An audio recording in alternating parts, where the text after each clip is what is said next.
The U.S. government is having their own yard sale this week after it was announced that they were liquidating some of the items that were used in the war in Afghanistan.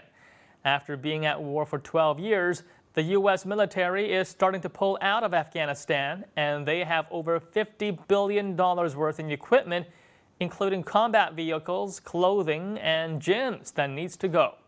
Now, on the website, govliquidation.com, people from the public can find some items such as rafts and trucks to fire engines and pretzel stands. Tanks and MRAPS, which are bombed Afghanistan, is said to be the largest in the history of the world.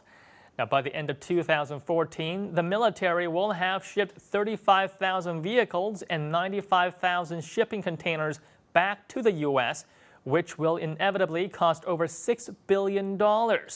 So in order to save some money, the military will likely destroy some of the larger goods like tanks and MRAPS, which are bomb-proof trucks that saved many lives. Now, over 2,000 MRAPS will be turned into scrap metal instead of shipping them overseas. Many have said that with a price tag of $1 million per vehicle, that the military wasted too much money and resources by overstocking. And now let's see what users on Weibo think about this report. Those products must be expensive and they're probably not good quality. America will never take part in a business that loses money.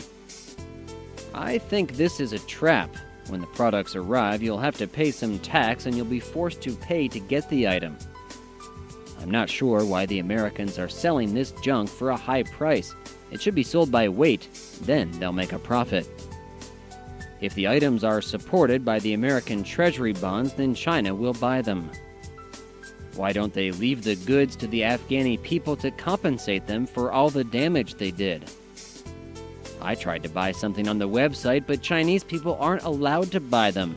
But the goods are cheap. One camera costs only $25, while in China it costs several thousand. The war in Afghanistan is nearly coming to an end, and it is expected at the end of 2014 all troops will have been pulled out. However, Vice President Joe Biden said that the government might leave 10,000 to 20,000 troops in order to monitor the region.